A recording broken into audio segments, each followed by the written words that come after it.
Hey guys, it's Sam, and I have a cat on my lap. I don't know if you can see him. Which is gonna make this video slightly harder to navigate, but I feel like it works for what I'm gonna be talking about, which is dark, cozy fantasy books. This has been a discussion that I've been seeing lately in bookish spaces about dark cottagecore books, dark cozy fantasy, and Feed the Reader on TikTok, who's a mutual of mine, was talking about calling it Nazgul fantasy. Like, she described, and I think this is one of the best ways to put it, she described cozy fantasy as low stakes, no to very, very low trigger fantasy. Right?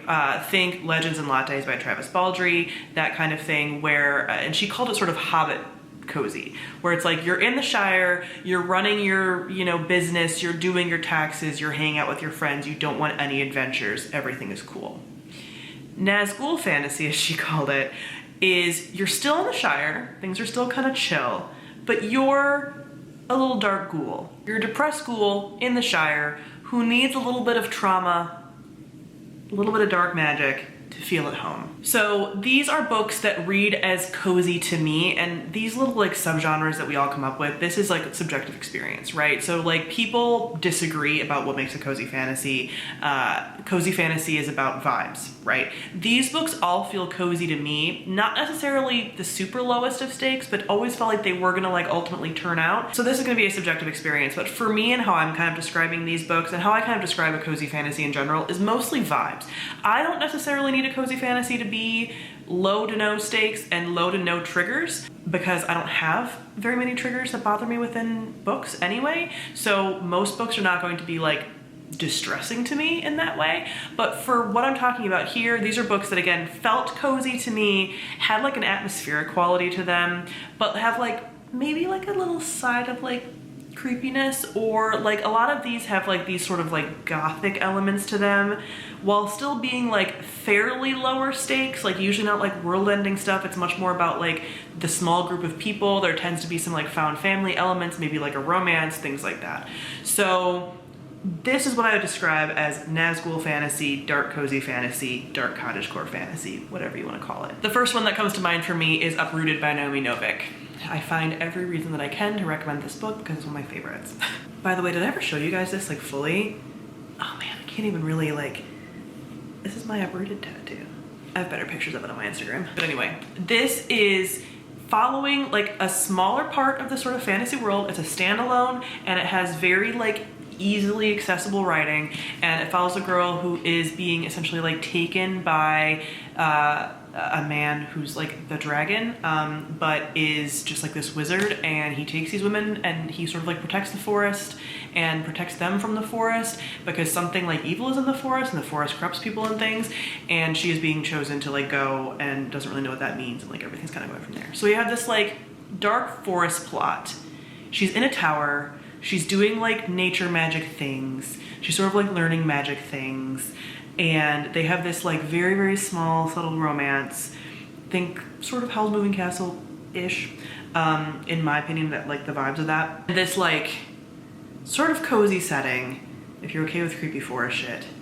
And she also has this like best friend that is sort of part of it. And it's just nice.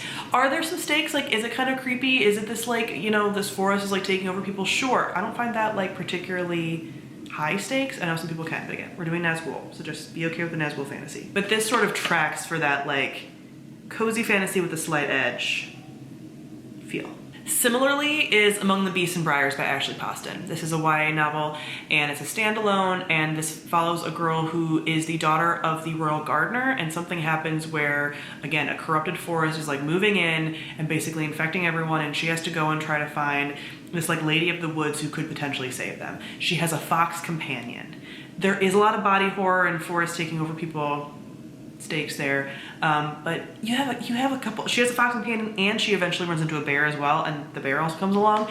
It's this like found animal family situation with these like gothic forest elements. I love that. I think a perfect example of Nazgul fantasy is The Raven Boys by Maggie Stiefvater. This series is, again, very much just impacting the people in it. It follows, what is it, 4 boys? and a teenage girl that like they're become a part of a group eventually.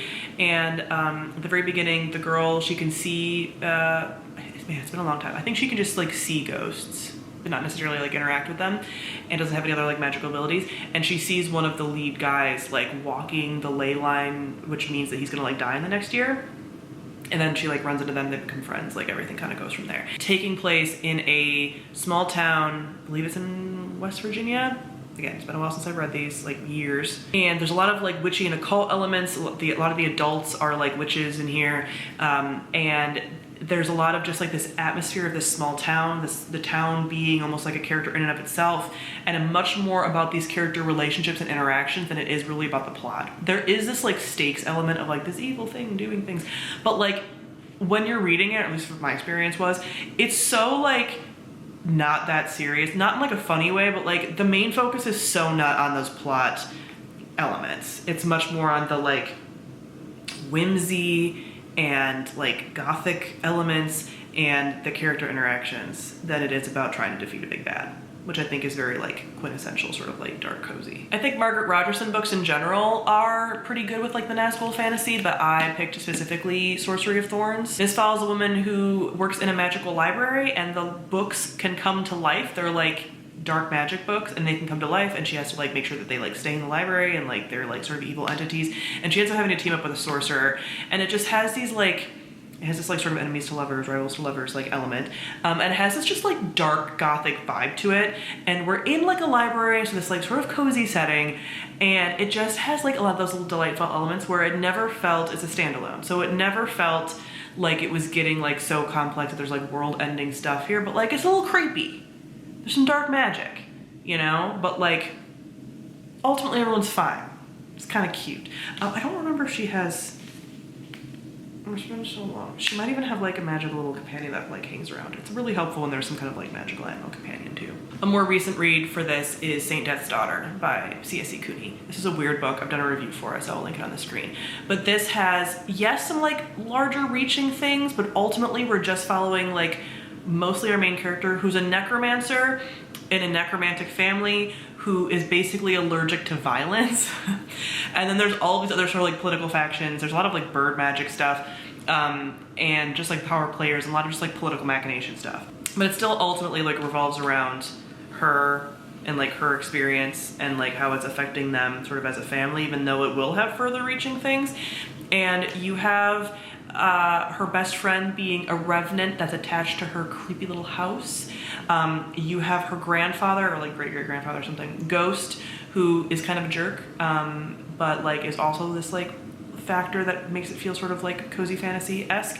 Yeah, I never felt like stressed out by the stakes, even though they're there. And lastly, we have the Wayward Children series by Shauna Maguire. This is a darker series. It definitely has stakes. It definitely has some like triggers and things, but it follows kids who previously went through portal worlds and have returned back to like Earth, our sort of like dimension, and they want to go back to whatever world that they were in, but they can't, and like it becomes like a found family thing. Each book switches between the like cast of the school and then individual stories of all these different worlds in their little novella series.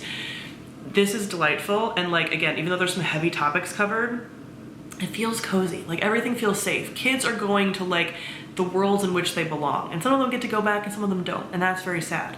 But like they found this little found family of people who understand them. It's like this magical support group, and yeah, it just has this like fairy tale element of like everything's gonna work out, but like a dark gothic fairy tale, you know?